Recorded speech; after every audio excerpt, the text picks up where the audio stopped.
Most Hindus choose to dispose of a person's body through cremation, usually within a day of the death. In Hinduism, death applies only to the physical body, there is no death of the soul.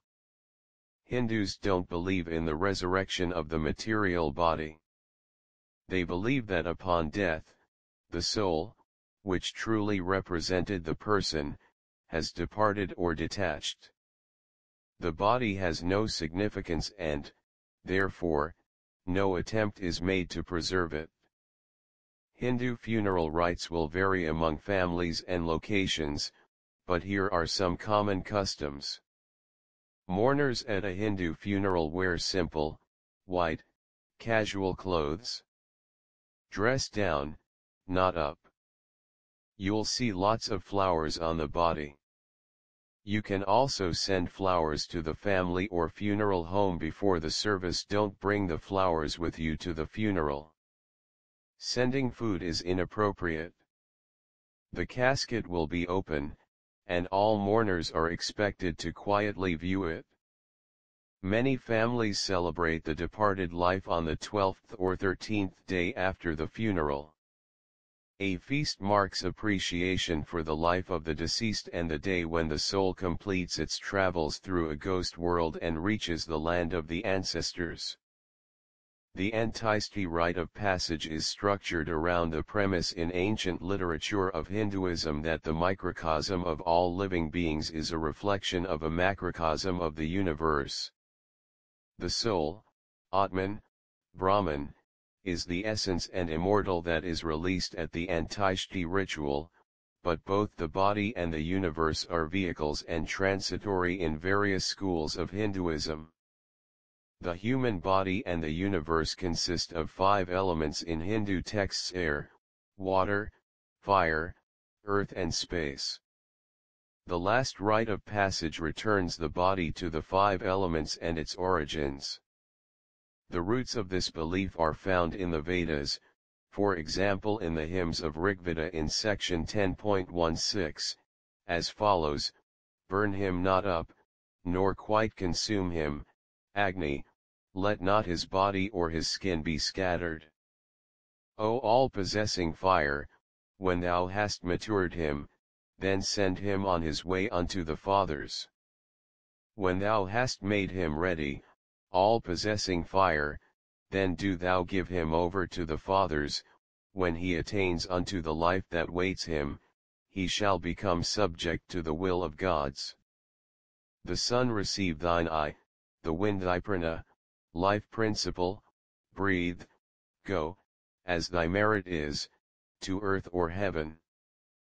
Go, if it be thy lot, unto the waters, go, make thine home in plants with all thy members.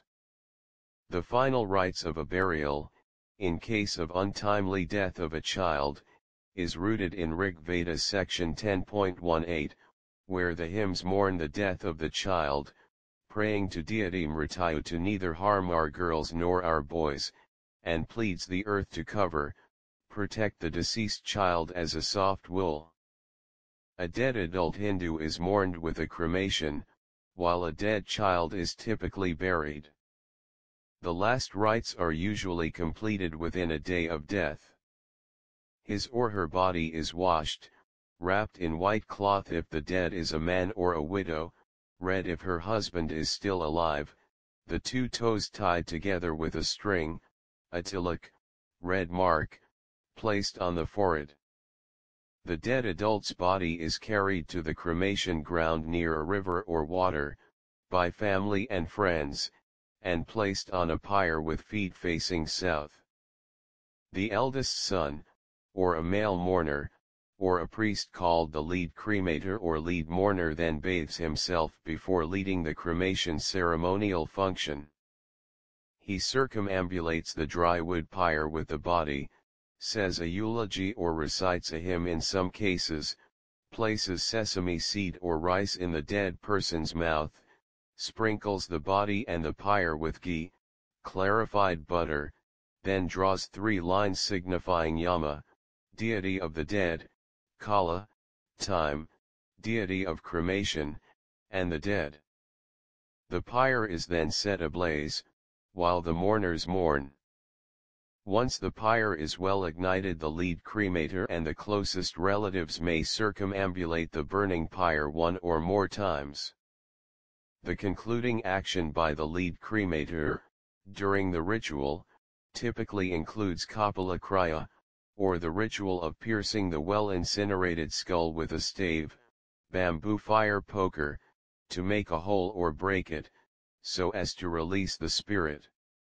All those who attend the cremation, and are exposed to the dead body or cremation smoke, take a shower, as soon as possible after the cremation, as the cremation ritual is considered in Hinduism as hygienically unclean and polluting.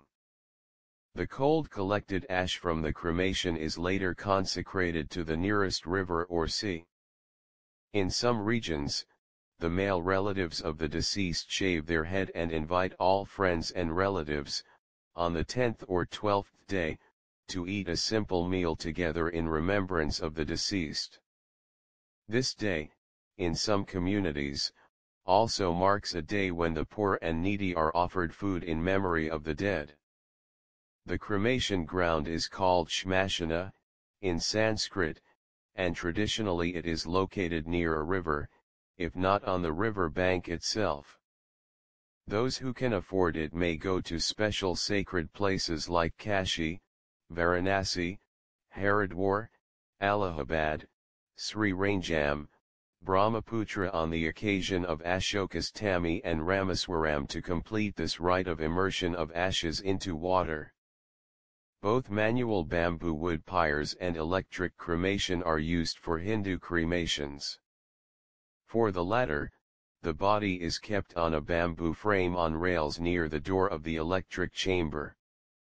After cremation, the mourner collect the ashes and consecrate it to a water body, such as a river or sea.